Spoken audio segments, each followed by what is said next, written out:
कल जो पैराग्राफ हुआ था अंत में, उसको पढ़ के आगे बढ़ते हैं।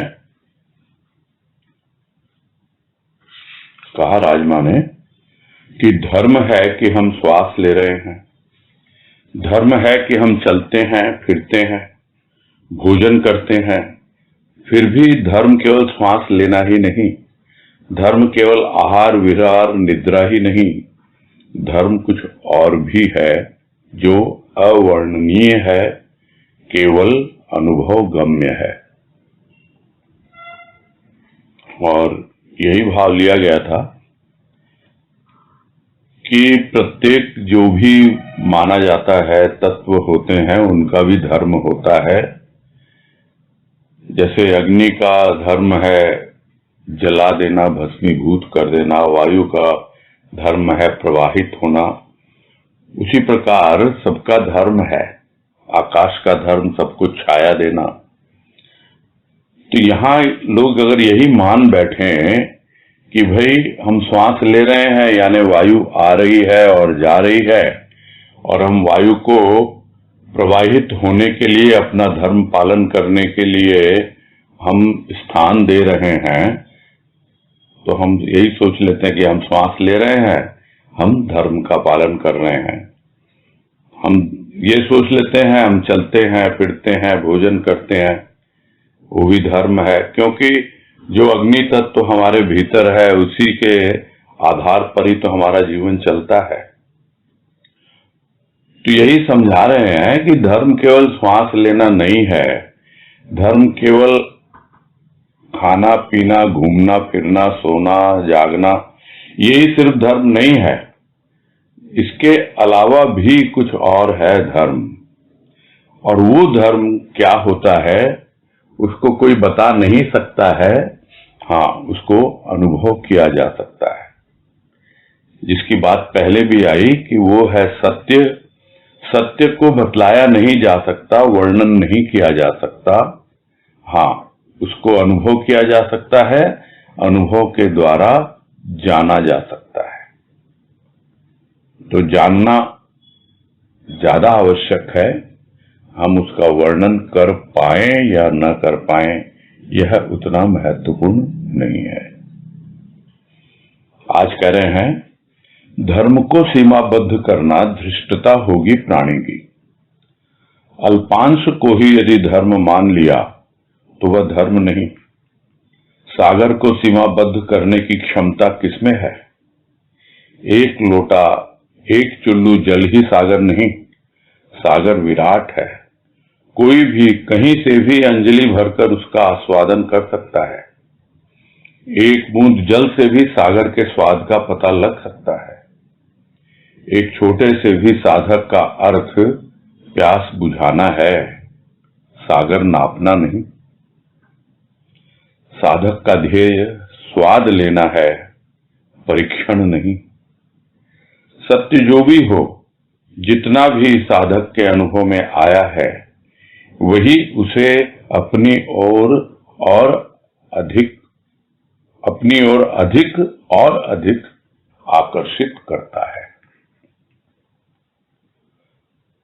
और इसमें बहुत ज्यादा क्या कहा जाए, एक ऐसा फार्मूला इस पूरे पैराग्राफ में निहित है जिससे हम एकदम स्पष्ट रूप से समझ सकते हैं कि आध्यात्मिकता का क्या सिद्धांत है। इतना सा ही सिद्धांत है कि हमारा पूरा का पूरा ध्यान, हमारी साधना का या हमारा जो गंतव्य की ओर गमन है उसका, या हम लक्ष्य बोध जो लेके चल रहे हैं उसका, हमें कैसा पता लगे कि हम आगे बढ़ रहे हैं, हमें कैसे पता लगे कि हम पूर्णता की ओर बढ़ रहे हैं, लक्ष्य की ओर बढ़ रहे हैं।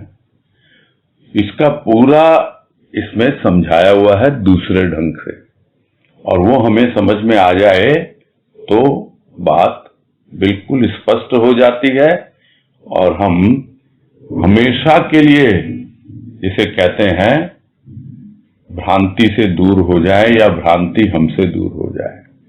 कोई कंफ्यूजन रहेगा ही नहीं फिर।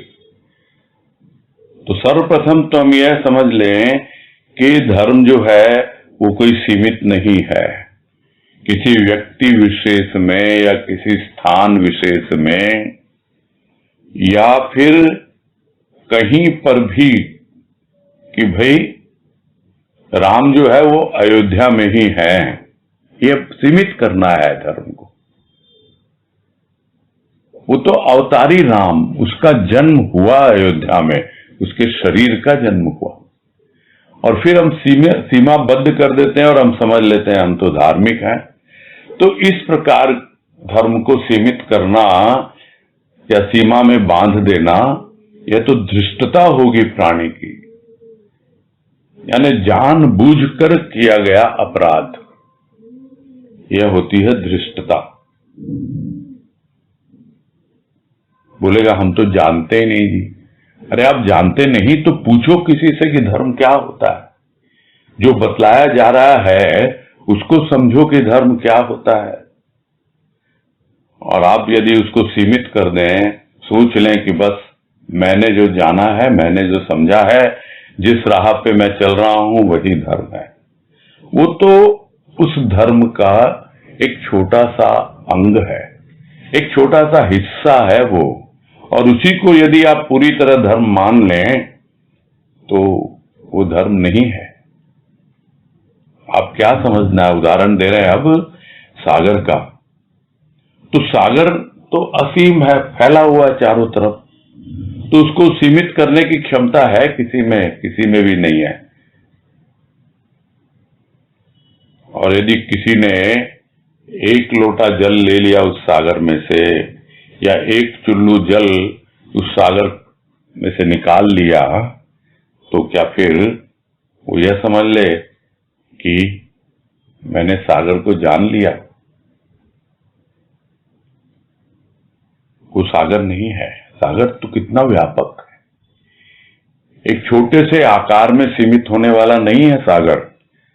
सागर को सीमाबद्ध नहीं कर पाएंगे, उसी प्रकार धर्म को सीमाबद्ध नहीं कर पाएंगे।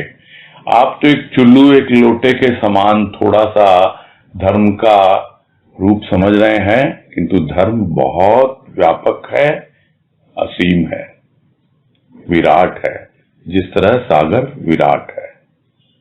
तो कोई भी कहीं से भी अंजलि भरकर उसका आस्वादन कर सकता है। कोई यह न समझे कि स्थान विशेष पर ही वो धर्म सीमित है। सागर को कहीं से भी आप स्वाद उसका चखो, वो वही स्वाद मिलेगा। एक बूंद जल से भी उसका स्वाद मिल जाएगा।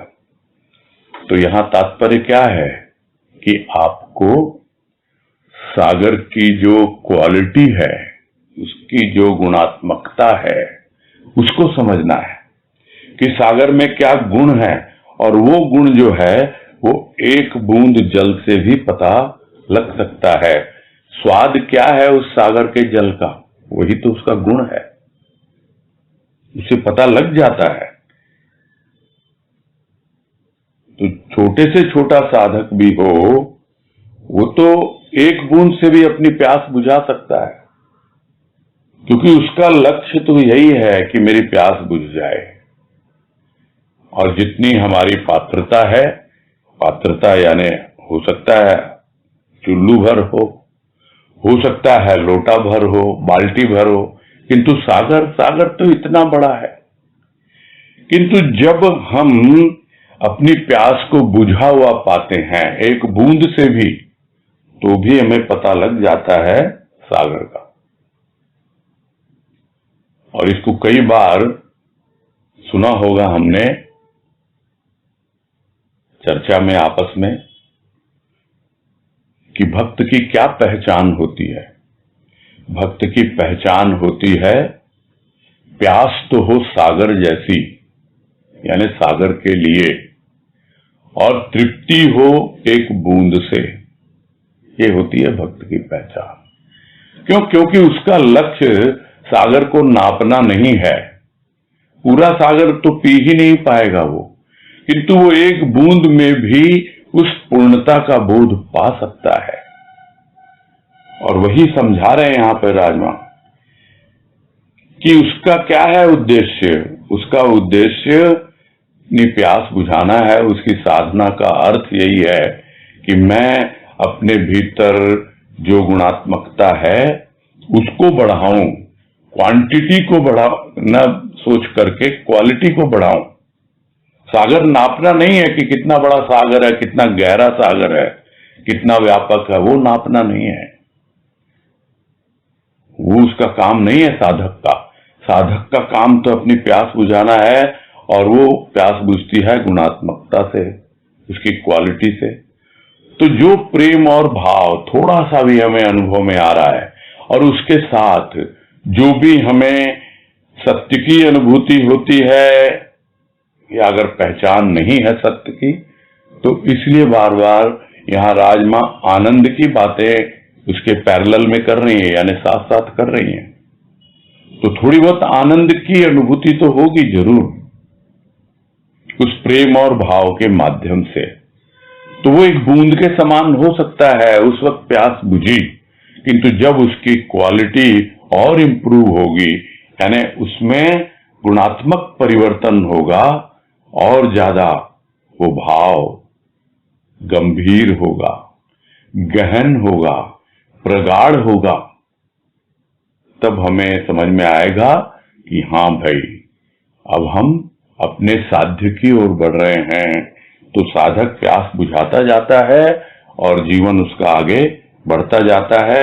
उसे यही ध्यान में रखना चाहिए कि उसका काम सागर नापना नहीं है, सागर की गहराई नापना नहीं है, उसकी लंबाई चौड़ाई नापना नहीं है। उसको तो अपनी प्यास बुझानी है, उसको तो अपने उस सागर के जल का स्वाद लेना है। उसका कोई परीक्षण नहीं करना है, लंबाई चौड़ाई ऊंचाई बराबर ये वो और भी कितनी चीजें होती हैं जिसको हम कहते हैं। हमको उसकी फिजिकलिटी पे ध्यान नहीं देना, यानी उसकी भौतिकता पे ध्यान नहीं देना है, हमें तो उसकी आध्यात्मिकता पर ध्यान देना है। यही उद्देश्य होता है साधक का। तो बात तो धर्म की हो रही है, और ऐसा धर्म जो पूरी तरह से सत्य धर्म है, सत्य है। तो जो भी सत्य का रूप है हमारे अनुभव में आता है, साधक के अनुभव में आया है, वही उसे अपनी ओर और अधिक आकर्षित करता है। यानी थोड़ा सा स्वाद भी अगर मिल गया उसका सत्य का, और उसकी पहचान प्रेम और भाव से ही होती है, और वो हमें जब मिलने लगता है तो हम फिर और उसकी ओर अट्रैक्ट होते हैं, और हमारा स्वाद बढ़ता है, जिसको बोलते हैं ना, फिर धीरे धीरे हमें उसकी चाट लग जाती है। यानी बस अब तो वही चाहिए, उसके अलावा कुछ और चाहिए ही नहीं। और इससे हमें पता लगने लगेगा कि हाँ भाई, हम सही दिशा में आगे बढ़ रहे हैं। आगे है धर्म के, सत्य के विराट सागर की उत्ताल तरंगों को देखकर अधिकतर प्राणी तो भयभीत होकर इस सागर के निकट आना ही नहीं चाहते। कुछ केवल तरंगों का विलास तट पर बैठकर देखने के इच्छुक हैं। कुछ ऐसे भी हैं जो अपनी छोटी सी तरणी को लेकर उतर पड़ते हैं सागर में। कुशल नाविक द्वारा प्राप्त प्रशिक्षण ही है उनका आधार, उनका विश्वास। साहसी वीर भोग करते हैं लहरों पर विलास का, आनंद का। कभी डूबते हैं, कभी तैरते हैं। सत्य के आनंद में डूबना और आनंद में ही तैरना जीवन का ध्येय होता है। आकर्षित करता है वह दूसरों को भी, आमंत्रित करता है वह वीर कायरों को भी। जो तैरने और डूबने के आनंद से परिचित हैं, उसके मुख पर केवल कल्पना की कोमलता नहीं, आनंद की गरिमा और सत्य का ठोस गौरव होता है। सत्य से अपरिचित, अभावग्रस्त, कोरे कल्पनाशील व्यक्ति भी यदि उसकी शक्ति से परिचित हो पाते हैं तो वे भी प्राप्त करते हैं अभाव के बदले भाव, कल्पना के बदले सत्य, देवलोक के बदले सत्यलोक, आनंद लोक।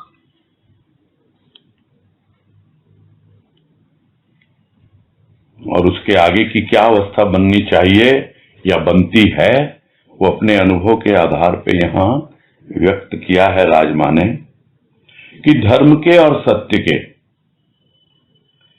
यानी ये जो विराट सागर है, जो धर्म का है और सत्य का है, उस विराट सागर की जो उत्ताल तरंगे हैं, यानी उत्ताल बहुत ऊंची नीची, ऐसी तरंगों को देख करके साधारण प्राणी, ज्यादातर लोग तो उसे भयभीत हो जाते हैं। इतना गर्जन कर रहा है, इतना ऊंचा ऊंचा उछल रहा है ये सागर, और वो सागर के निकट आना ही नहीं चाहते कि भाई यहां आएंगे तो पता नहीं क्या हो जाएगा हमको। ये हो सकता है सागर ही हम तक पहुंच जाए और हमें लील ले, पूरा हमको अपने में समा ले, तो गड़बड़ हो जाएगा, कैसे जिएंगे हम। तो भयभीत हो जाते हैं, उसके नजदीक, उसके पास फटकना ही नहीं चाहते हैं। हाँ, बहुत कम लोग होते हैं, कुछ लोग होते हैं जो आते तो हैं, किंतु किनारे पर बैठ करके सिर्फ केवल तरंगों का विलास देखते हैं कि देखो कितनी सुंदर सुंदर कैसे तरंगे उठ रही हैं, कैसे तरंगे गिर रही हैं, कैसे तरंगे नृत्य कर रही हैं, कैसे उछल कूद मचा रही हैं, कितना अच्छा लग रहा है।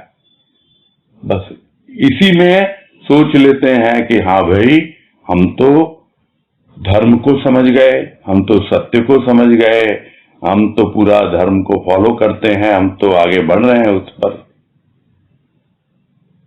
तो बैठ के बस देखने के इच्छुक हैं, और थोड़ा बहुत जो वहां सागर की हवा चलती है उससे शीतलता का हल्का सा अनुभव कर लेते हैं।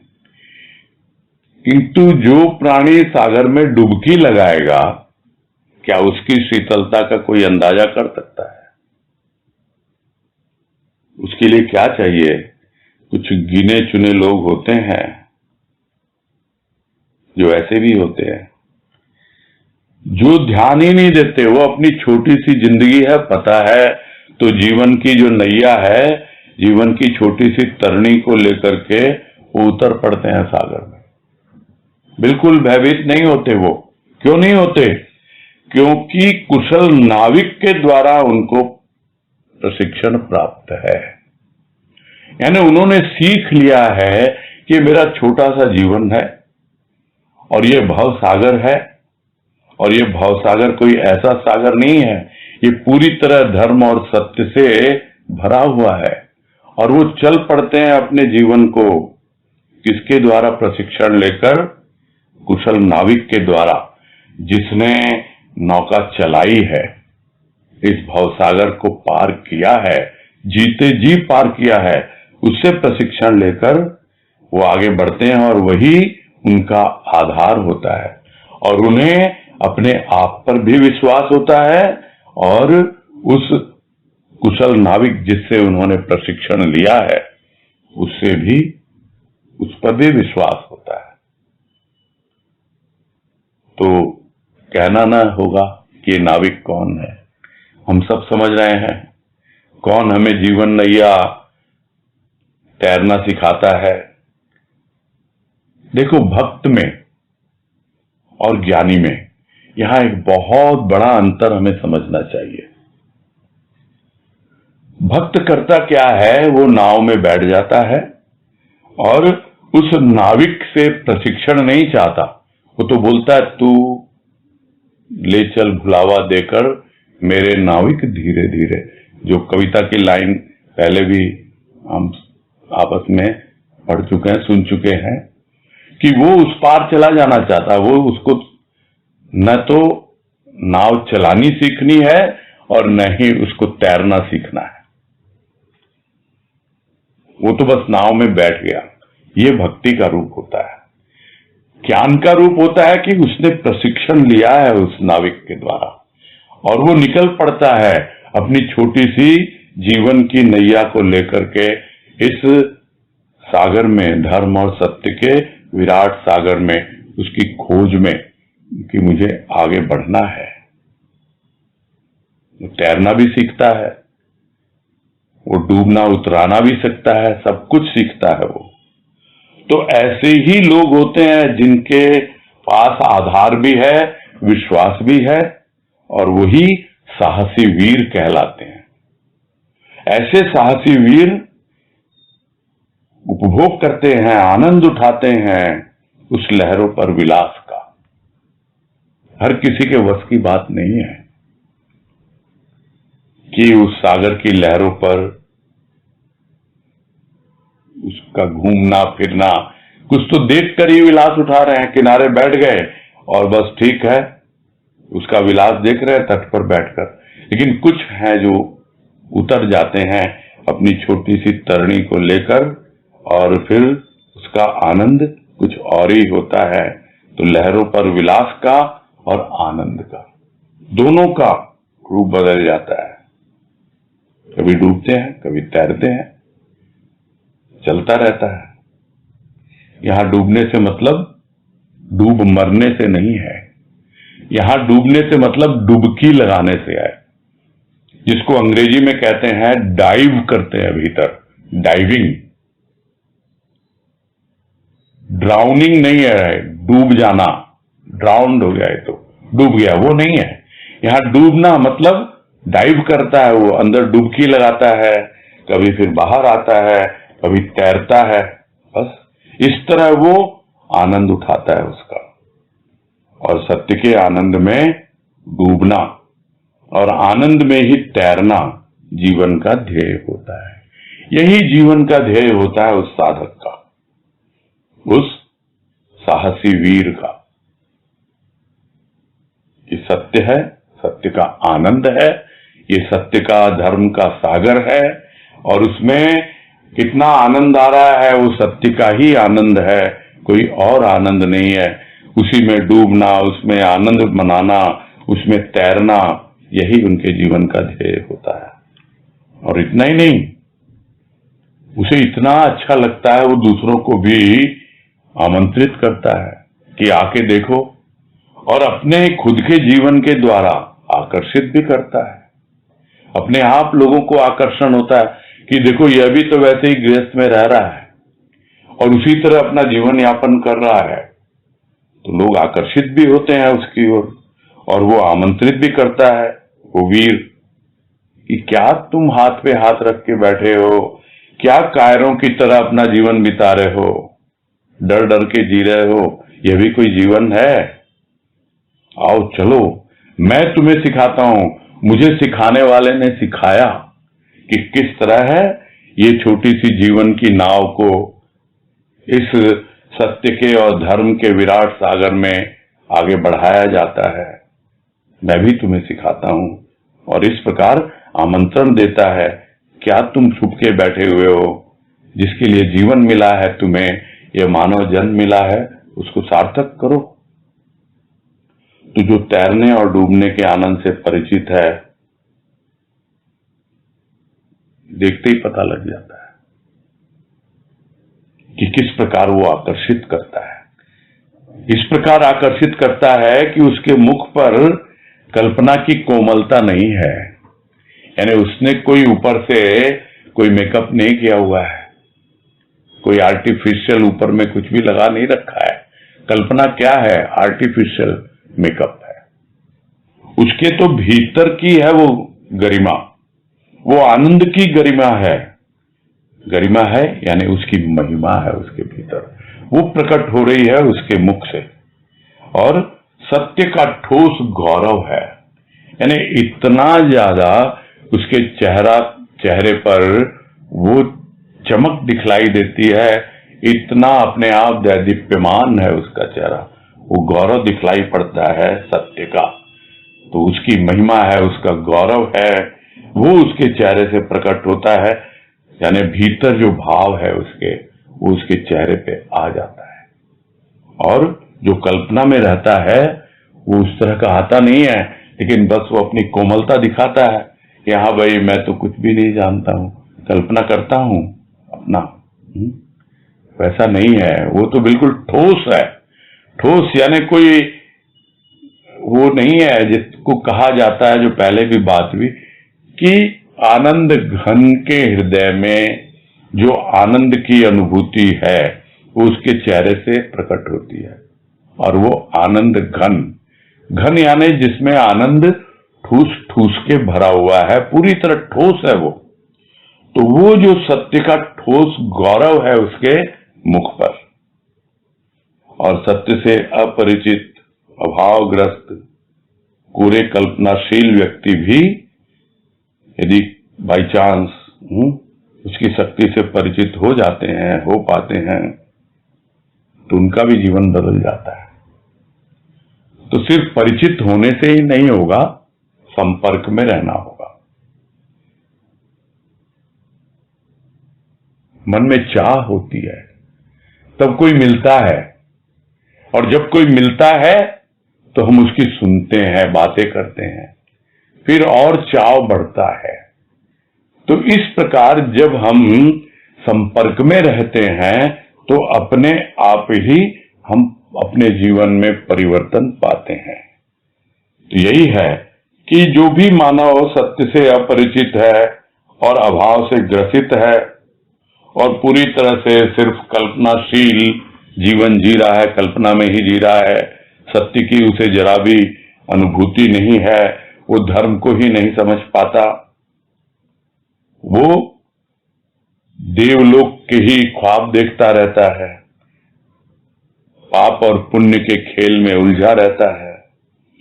तो वैसा व्यक्ति यदि थोड़ा बहुत भी उसकी शक्ति से परिचित हो कि देखो इसमें कितनी आध्यात्मिक शक्ति है, तो वो भी बदल जाता है उनका जीवन। क्या परिवर्तन होता है? अभाव के बदले भाव मिलता है उनको। पहले अभाव में जी रहे थे, अब भाव में जी रहे हैं। कल्पना के बदले सत्य, पहले कल्पना में जी रहे थे, अब वास्तविकता में जीते हैं, यथार्थता में जीते हैं। देवलोक के बदले सत्यलोक, आनंद लोक। फिर वो देवलोक की कल्पना नहीं करते हैं कि कब मालूम नहीं पहुंचेंगे, कब क्या होने वाला है। वो तो जीते जी ही उस आनंद की अनुभूति पाता है।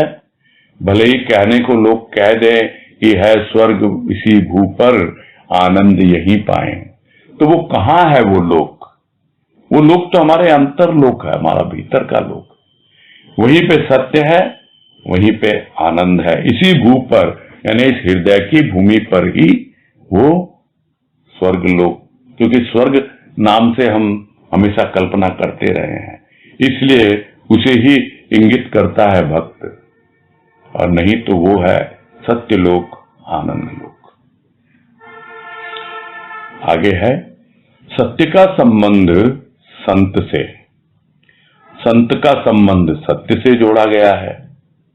जोड़ा गया आज से नहीं, वह तो प्रारंभ से ही है। सत्य से परिचित है संत, पूर्णतया संबंधित है संत। सत्य में जीवन का प्रतीक है संत। सत्य का परिचय, सत्य से संबंध संत के द्वारा, संत के द्वार पर। तभी तो जन समूह उमड़ पड़ता है अपने अहंकार को वारने सत्य के द्वार पर। संत के द्वार की ओर उन्मुख हुआ जन सत्य के होता है सन्मुख। जीव बनता है आनंद लोक का, अनंत लोक का, सत्य लोक का। और इस अंतिम पैराग्राफ में इस लेख को पूरा कर रहे हैं और यही समझा रहे हैं कि ये सत्य जो है उसका संबंध किससे है। इस सत्य का संबंध है संत से। और पहले भी बात आई है और सब हम सुने हुए भी, जानते भी हैं, हम सबका अनुभव भी है कि संत जो है वो सत्य का प्रतिरूप होता है। सत्य से यदि कोई परिचय हमें करवा सकता है तो वो संत करवा सकता है। क्यों? क्योंकि संत हमेशा सत्य के साथ जुड़ा रहता है। संत का संबंध सत्य से हमेशा ही जुड़ा रहता है। और सत्य का संबंध संत से हमेशा जुड़ा रहता है। यानी दोनों एक दूसरे से जुड़े हुए हैं, ओतप्रोत हैं। और ये कोई आज की बात नहीं है कि आज कोई संत ऐसा जिसका प्रादुर्भाव हुआ हो। यह तो अनादिकाल से ही है, प्रारंभ से ही है। सत्य जब भी अपने आप को प्रकट करता है, संत के माध्यम से ही प्रकट करता है। और इसीलिए सत्य से पूरी तरह परिचित होता है संत, और पूरी तरह संत का संबंध जुड़ा हुआ होता है सत्य के साथ। तो संत पूर्णतया संबंधित है, सत्यमय जीवन का प्रतीक है। संत जो है एक ऐसे जीवन का प्रतीक है जिसके जीवन को देख करके हम समझ सकते हैं कि यही सत्यमय जीवन होता है। अब सत्य का परिचय कौन देगा? सत्य से संबंध कौन स्थापित कराएगा? वो कराएगा संत। संत के द्वारा होगा। तो संत के द्वारा कब होगा? जब हम संत के द्वार पर जाएंगे। तो ये जो संत का द्वार, यह कोई भौतिक द्वार नहीं है कि हम यह समझें कि संत जो है वो सदन में विद्यमान है और हम सदन के द्वार पे जाते हैं तभी हमारा संबंध संत से बनता है। ठीक है, प्रारंभ में तो वही होता है, किंतु यह जो सदन का द्वार है वो क्या है? यह सदन क्या है? सदन तो बदन है उस संत का। तो हमारा संबंध बदन से जुड़ता है, किंतु जो वहां सिंहासन पर बैठा हुआ है वो जब तक हमारे हृदय सिंहासन पर नहीं बैठ जाता है तब तक हम समझ नहीं पाते कि संत का द्वार क्या है। संत का द्वार है उसका हृदय। संत की आंखें हैं उसका द्वार उसके हृदय तक पहुंचने के लिए।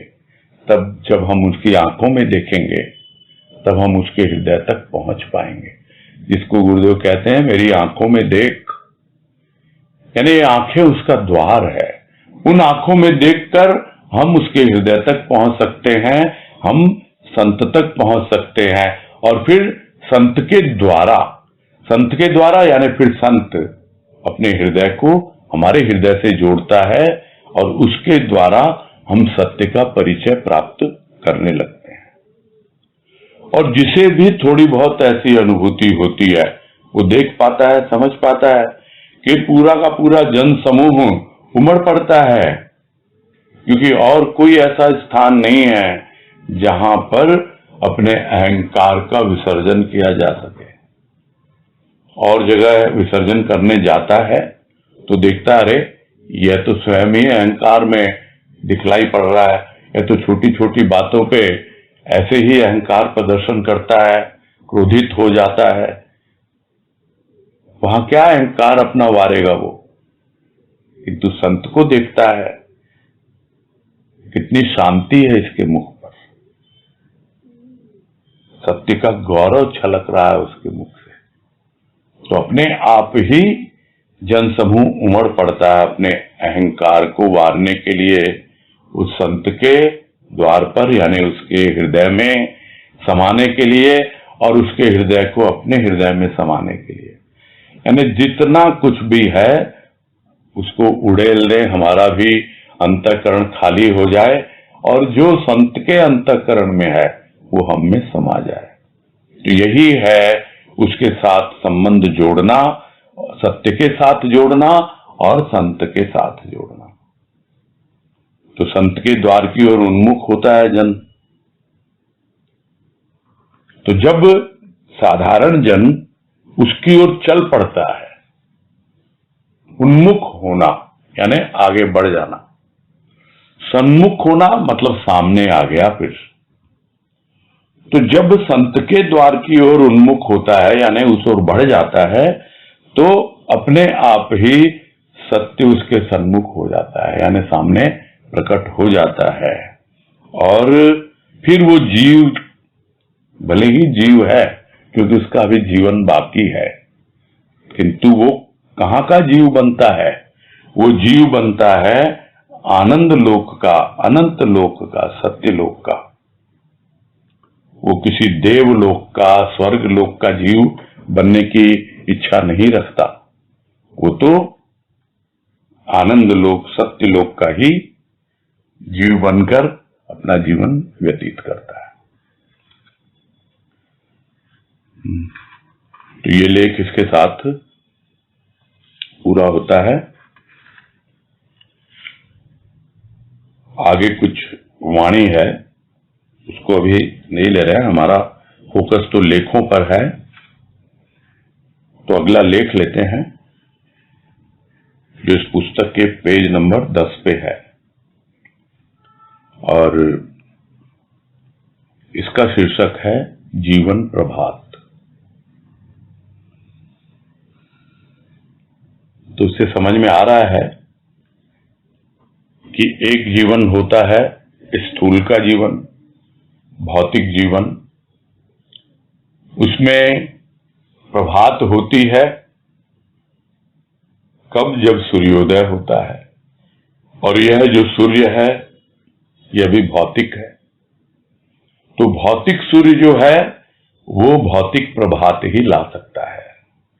जो स्थूल जीवन जीते हैं उनके स्थूल जीवन में रोज प्रभात होती है, और वो प्रभात भौतिक होती है। किंतु यहां समझ में यही आता है शीर्षक पढ़ते ही कि यह जो जीवन प्रभात है ये एक नव जीवन है, जो पहले भी मानव जन्म के बारे में जो बताया कि क्या सार्थकता है उसकी, मानव जीवन की सार्थकता जो लेख था उसमें, कि जब तक आध्यात्मिक जन्म नहीं हो जाता, भीतर से एक दूसरा जीवन प्रारंभ नहीं हो जाता, तब तक नव जीवन नहीं है, नव चेतना का जागरण नहीं है, और वही जीवन प्रभात है।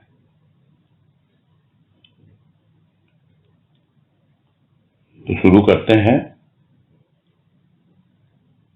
कह रहे हैं राजनव कि मन मानता नहीं, मान्यता हो किस भांति।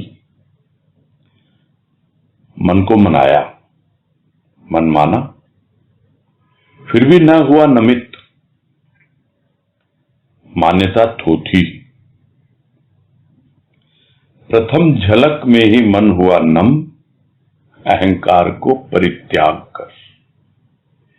फिर तो मान्यता सिर्फ मान्यता ही न रही, हो गई समानता सनम से, प्रभु से। और ये दो अलग अलग मानसिक स्थिति का वर्णन है कि एक स्थिति ऐसी है मन की कि मन मानता ही नहीं है, और जब मन मानता ही नहीं है तो फिर कैसे मान्यता होगी, किस भांति होगी, यानी क्या उसका तरीका होगा। तो सर्वप्रथम तो मन को मानना पड़ेगा ना। तो मन मानता नहीं है तो मान्यता किस भांति हो। चलो भाई, मन को बहलाते हैं, फुसलाते हैं, मनाते हैं मन को थोड़ा। तो मनाया मन को, और यह हमारा सौभाग्य रहा कि मन मान भी गया कि भाई देख, यही है भगवान, यही है सब कुछ। तो पहले तो मानता नहीं मन, तो मान्यता कैसे होगी उसकी। और जैसे जैसे मन थोड़ा मानने लग गया, मन को मनाने से मान भी गया, किंतु फिर भी झुका ही नहीं मन, नमित न हुआ, यानी झुका नहीं। तो वो मान्यता क्या है फिर? वो मान्यता तो थोथी है कि कहने को तो हम कहते हैं, हम तो मानते हैं गुरुदेव को, सर भी ऊपर से तो झुका लेते हैं, किंतु फिर भी मन मानता नहीं कि अरे वो बाकी देवी देवता जिनको हम मानते रहे हैं वो तो रुष्ट हो जाएंगे, रूठ जाएंगे हमसे, हम तो परेशानी में पड़ जाएंगे। तो माना तो क्या माना, ये मान्यता तो थोथी है। जैसे और देवी देवताओं को माना, वैसे ही बलदेव को, गुरुदेव को माना। वो भी एक देव मान करके हम मानते हैं। वो मान्यता थोथी कहलाएगी। आंखें खोलने लायक है ये लाइन जो यहां लिखी है राजमा ने, कि मन मानता नहीं तो मान्यता किस भांति हो। फिर भी चलो, मन को तो मना लिया, समझा लिया, बुझा लिया, मन मान भी गया और फिर भी झुका नहीं, सब जगह मत्था टेक रहा है, तो ऐसी क्या मान्यता है फिर? ये मान्यता तो थोथी है, उद्दम नहीं है इसमें। और दूसरी ओर, प्रथम झलक में ही मन हुआ नम, अहंकार को परित्याग कर, जिसको कहते हैं पहली नजर में पहला प्यार हो गया। बस देखा नहीं, पहली झलक, और उसमें ही मन बिल्कुल नम हो गया, झुक गया। क्यों झुक गया? अहंकार कैसे झुक गया? यह प्यार। प्यार एक ऐसी चीज है जो तुरंत एक झटके से अहंकार को झुका देती है। तो अहंकार को परित्याग कर प्रथम झलक में ही मन झुक गया, नम हो गया। अहंकार का परित्याग कर छोड़ दिया अहंकार को। और फिर तो मान्यता सिर्फ मान्यता ही नहीं है, यानी अब ये नहीं कहेगा कि भाई हम तो गुरुदेव को मानते हैं, हम तो बाबा को मानते हैं। नहीं, समानता हो रही है। अब तो हम तो उसके समकक्ष होने जा रहे हैं, बराबर होने जा रहे हैं। हो गई समानता सनम से। अब तो वो सनम हो गया, से प्यार हो गया ना अपने प्रभु से, क्योंकि प्यार में ही बराबरी है। प्रेम में कोई छोटा बड़ा नहीं होता है। ये क्या मान्यता है भाई कि बस एक झलक में ही मन नम हो गया? तो वो मान्यता बस मान्यता ही नहीं है, कहां से कहां पहुंचा देती है वो मान्यता। उसके साथ समानता का अधिकार दे देती है उस प्रभु से, उस प्राण प्रिय परमात्मा से। आगे है मानना मनाना। माना किसी को, मनाया किसी को, मनाया किसी के लिए। किसके लिए? मनाया जिसके लिए। मनाया प्रभु को, प्रभु के लिए। क्या मनाया? उत्सव, उपलक्ष्य, उत्थान शव का शिव के द्वारा, मन का महामाया के द्वारा। और इस छोटे से पैराग्राफ में कई तरह की बातें हैं जो समझने योग्य हैं कि यह जीवन भर चलता है, मानना और मनाना। हम किसी को मानते हैं यानी हम उस पर श्रद्धा करते हैं। और बहुत बार हमें लगता है कि वो हमारा प्रिय भी है, किंतु फिर भी जैसा हम चाहते हैं वो वैसा कर नहीं रहा है। क्या वो हमसे रूठा हुआ है? तो रूठना मनाना ये चलता है।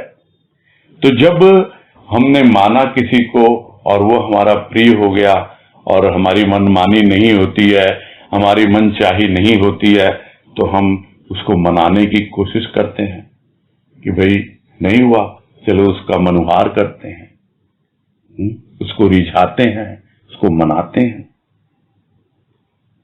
तो माना किसी को, मनाया किसी को, और मनाया किसके लिए? यानी जिसको माना उसी को तो मनाएगा ना। तो किसी को माना, जिस किसी को भी माना उसको मनाया किसी तरह से। क्या मनाया? किसके लिए मनाया? मनाया उसके लिए जिस पे मन आया। यानी मन जहां टिक गया कि मुझे तो ये चाहिए। तो क्या चाहिए तुम्हें? हमें तो प्रभु ही चाहिए। तो हमने किसको मनाया? प्रभु को मनाया। किसके लिए मनाया? प्रभु के लिए ही मनाया। हमको और कुछ नहीं चाहिए, प्रभु से हमको प्रभु ही चाहिए।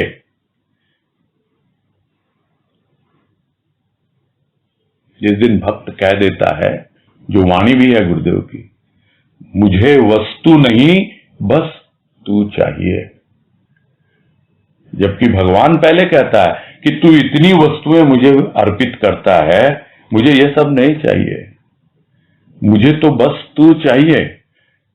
तो भगवान भी यही कहता है, वस्तु नहीं बस तू चाहिए। भक्त भी यही कहता है, वस्तु नहीं बस तू चाहिए। बहुत खेल लिया वस्तुओं से। भगवान भी कहता है, बहुत प्रसाद चढ़ा लिया तुमने, अब तो तू खुद ही चढ़ जा, समर्पित हो जा, पूरा अपना जीवन सौंप दे मुझे। यह भाव जब आ जाए भीतर में कि किसको मनाया, प्रभु को मनाया। किसके लिए मनाया, प्रभु के लिए ही मनाया, कि मुझे बस तुझसे तो तू ही चाहिए, मुझे ये भौतिक वस्तुएं और ये सब बातें, ये इधर उधर की चीजें कुछ नहीं चाहिए, मुझे तो एकमात्र तू ही चाहिए। और जब यह अवस्था बनती है तो क्या हुआ जीवन, कैसे मनाया, वो तो उत्सव हो गया, जीवन बदल गया, जीवन एक उत्सव बन गया। तो क्या हुआ उस उत्सव का, उपलक्ष्य क्या है उत्सव मनाने का? अरे उत्सव मनाने का कोई उपलक्ष्य होता है? ये तो एक ऐसा जीवन है कि भाई शव के समान था वो जीवन, बिल्कुल लाश की तरह, उसका उत्थान हो गया। किसके द्वारा? शिव के द्वारा। शिव के द्वारा जो नीचे की ओर अधोगति थी, जिसकी नीचे की ओर चला जा रहा था, उसमें ऊर्ध्व गति आ गई, ऊपर की ओर उठ गया, उस जीवन में तरक्की होने लगी, उत्थान आ गया। तो क्या उत्सव नहीं बनाएगा? वो पूरा जीवन ही उसका उत्सव हो जाता है। परिवर्तित हो गया जीवन उस शिव के द्वारा, परिवर्तित हो गया उसका मन। वो मन जो माया में रमा हुआ था, वो मन अब परिवर्तित हो गया उस महामाया के द्वारा। और जब यह अनुभव मिलता है तो वैसा जीवन क्या है, क्या मानना है, क्या मनाना है, सब समझ में आ जाता है। आगे है, शव का उत्थान पांच भौतिक काया से ऊर्ध्वमुख हो। अद्भुत का अन्वेषण। अन्वेषण कब? जब आकर्षण। प्रथम आकर्षण, पुनः अन्वेषण। अन्वय शव से, अनन्य भाव शिव से, प्रिय से, उत्थान शव का। और ये एक पैराग्राफ कहने को तो छोटा सा है, और इसमें शब्दों का भी कुछ चयन ऐसा है कि थोड़ा हमें, जिसको कहते हैं कि चबा चबा कर खाना होगा। वो क्या है कि शव का उत्थान क्या हुआ? क्या होता है शव? शव होता है, शरीर तो है उसका, पंच भौतिक काया तो है उसकी, किंतु वो काया में ही उलझा हुआ है, इसलिए वो शव के समान जीवन व्यतीत कर रहा है। तो शव का उत्थान हो रहा है अब, यानी अब तरक्की हो रही है उसके जीवन में। अब वो काया से ऊपर उठ रहा है, जिसको हम कहते हैं ना कि स्थूल भाव से ऊपर उठो, ऊर्ध्वमुखी हो, ऊर्ध यानी ऊपर।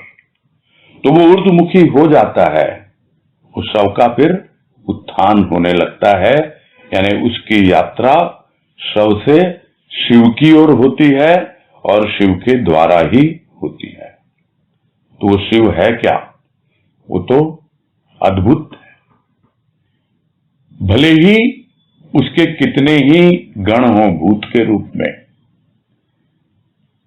किंतु हमारे तो सिर्फ ये पांच ही भूत है, पंचभौतिक है ये काया।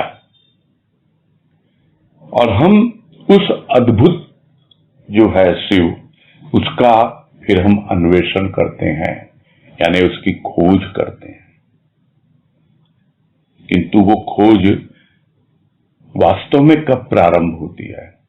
सिर्फ बोलने से नहीं है कि खोजो, ऊर्ध्वमुखी हो जाओ, अपने भीतर खोजो और गहराई में जाओ। तो यह अन्वेषण कब होता है? वो अन्वेषण तभी संभव है जब उसके प्रति हमारा आकर्षण हो। सिर्फ मान्यता से नहीं होता है। जब मान्यता कुछ इस प्रकार से हो कि हमें लगे कि जो हमें चाहिए वो मिल गया, अब तो हमको जो करना है हमको ही करना है, अब पूरा जीवन वो मेरे साथ है, मुझे बताएगा और मैं करता हुआ आगे बढ़ता चला जाऊंगा। और यह होता है अन्वेषण। आकर्षण था प्रथम, फिर अन्वेषण शुरू हुआ, यानी कुछ नया मिला, कुछ नई खोज हुई जिससे पहले परिचित नहीं था। और अब जो उससे परिचय मिला तो फिर आकर्षण बढ़ा कि अरे ये कैसा भाव, ये कैसा विचार, ये देखो शब्दों का क्या विन्यास, ये किस तरह से वाणी में भाव छिपा हुआ है गुरुदेव के। और खोजो और गहराई में जाओ और समझो इसको। तो फिर अन्वेषण, फिर खोज शुरू होती है, फिर डूबता है उसमें, उस आनंद सागर में गोता लगाता है, भाव के मोती लेके आता है, फिर खोजता है। यानी आकर्षण, अन्वेषण, अन्वेषण, आकर्षण, यही है जीवन और कुछ नहीं है।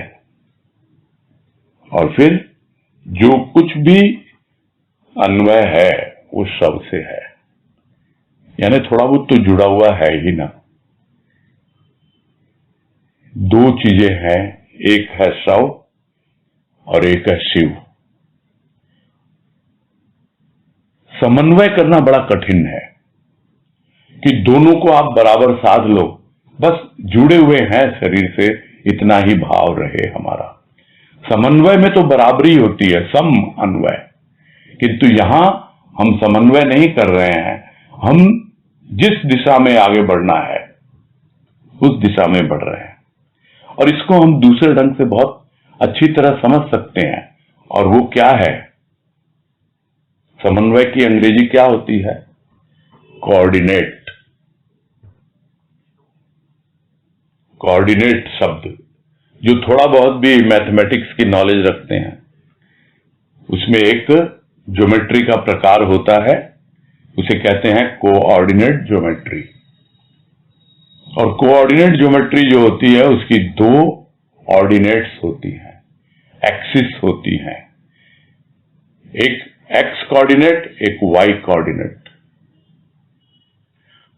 तो एक शव है जो एक्स कोऑर्डिनेट है, जो लेटा हुआ है, हॉरिजॉन्टली पड़ा हुआ है शव की तरह, और एक है वाई कोऑर्डिनेट जो ऊर्ध्वमुखी है, जो ऊपर की ओर है। तो शुरू तो जीरो से ही होता है जहां एक्स और वाई कोऑर्डिनेट मिलते हैं, किंतु उससे सिर्फ अन्वय रहता है, यानी बस जुड़ा हुआ है वो, और उसकी यात्रा जो है ऊर्ध्वमुखी है, वाई कोऑर्डिनेट की ओर है। तो यह मतलब हुआ ऑर्डिनेट, यानी ऊपर जा रहा है वो। तो अन्वय शव से, अनन्य भाव शिव से, प्रिय से, उसका अनन्य भाव है, बस उसको और कुछ लेना देना है ही नहीं इस एक्स एक्सिस के साथ। ये तो हॉरिजॉन्टल है, ये तो धरातल है, उसको तो ऊपर उठना है, ऊर्ध्वमुखी होना है। और जब उस दिशा में वो आगे बढ़ता है तो फिर उसका अनन्य भाव, यानी अब दूसरा कुछ नहीं चाहिए, मुझे तो शिव है, उसका आकर्षण है, और उस आकर्षण में ही अन्वेषण है मेरा। फिर अन्वेषण, फिर आकर्षण, और अनन्य भाव उसी शिव से है, उसी प्रिय से है, जिसने प्रथम झलक में ही इतना आकर्षित कर लिया, अपने आकर्षण में इतना बांध दिया और मेरा हृदय बींध दिया अपने नैनों के वाण से। अब क्या करे कोई, वही तो सनम है, वही तो मेरा प्रभु है, वही तो मेरा सब कुछ है, वही मेरा प्रिय है। और यही है उत्थान शव का। शव का उत्थान कुछ और नहीं है, शिव भाव की ओर बढ़ते जाएं, खोज करते जाएं।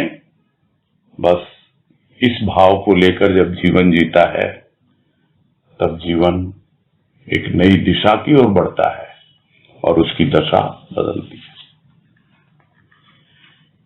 बस यही पूरा करना है।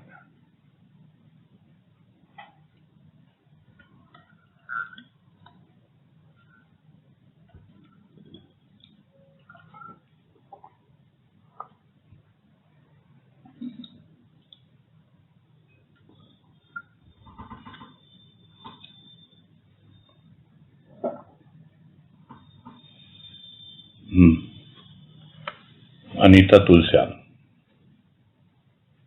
बोलिए।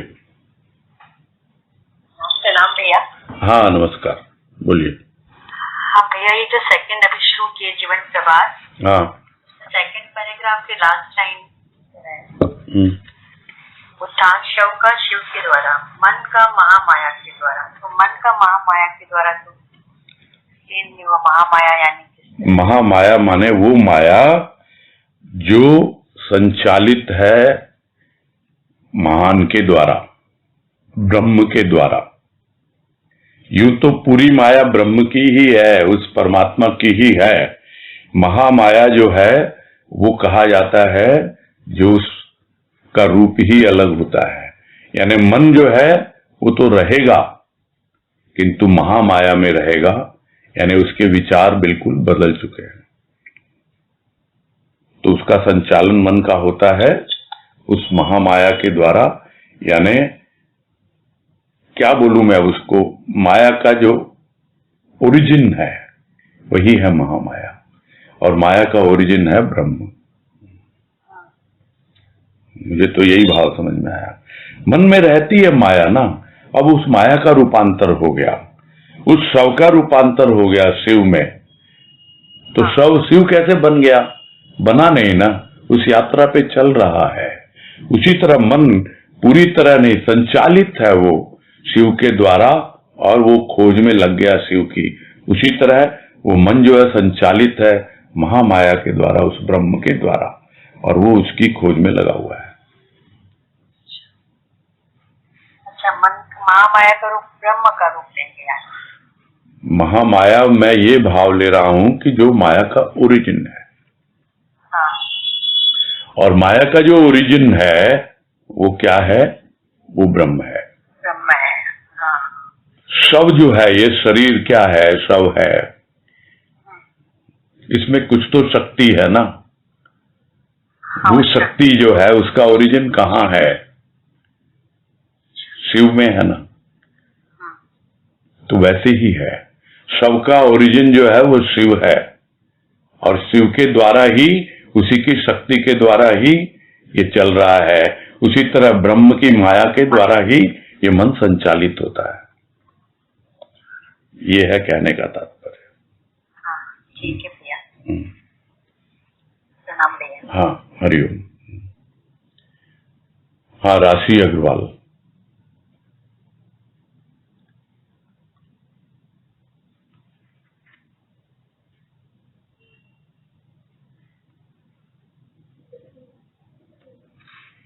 प्रणाम भैया।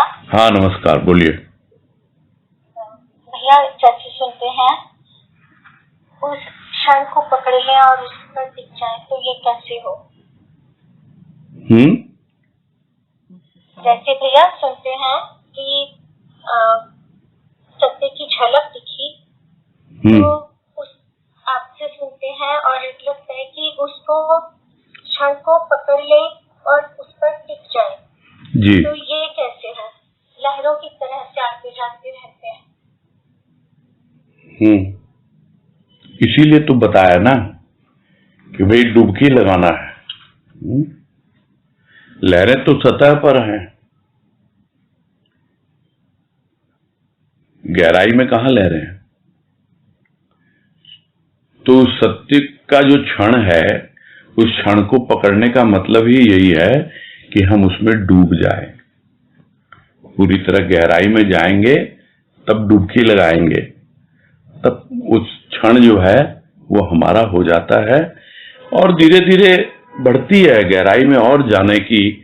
तो ये सब बातें अंत में बताई ना, पिछले लेख में ही माने राजमा ने सब बातें समझाई हैं कि वो कुशल नाविक के द्वारा ही वो सब सीखता है और हमेशा उसी के साथ बना रहता है और थोड़ा सा चाहिए उसे क्या बोला है, साहसी है वो, ऐसा नहीं है, और खोज में लगा हुआ है तो परिचित होने लगता है ना धीरे धीरे। उसे तैरने का आनंद भी मिलता है, उसे डूबने का आनंद भी मिलता है, तो सब तरह का आनंद उठाता है वो। ये कंटिन्यूअस प्रोसेस है। देखो जो अभी भी इस लेख में भी जो बताया ना कि प्रथम आकर्षण पुनः अन्वेषण, तो यदि हमारे भीतर आकर्षण हुआ तो कुछ तो हमें अनुभव मिला ना। वो अनुभव ऐसा होता है जो पहले कभी नहीं हुआ, और वो अनुभव हमें और प्रेरित करता है अन्वेषण के लिए, और वो अन्वेषण जब हम करते हैं तो फिर और एक हमें अनुभव मिलता है, वो अनुभव हमें। तो इस तरह जो क्षण हमने जिया, वो क्षण को हम पकड़ के आगे बढ़ते हैं तो हमारा वो क्षण जो है वो युगों में बदलने लगता है। मेरे हिसाब से तो यही इसका प्रोसेस है। हाँ हाँ भैया, मतलब कि बस लगे रहें। जी हाँ, और साथ में रहें। ठीक है जी भैया, प्रणाम भैया। हाँ, हरिओम हरिओम। अब इस समय हो गया है अब, तो सुनीता जालान कर लेंगे आपको। आप पहले ही हैंड रेस कर देना शुरू में, और अपना क्वेश्चन नोट करके रखो। अभी तो पूरा करेंगे, ठीक है। हरिओम भैया। हाँ हरिओम हरिओम, सबको हरिओम। सबको हरिओम। हरिओम। हरिओम।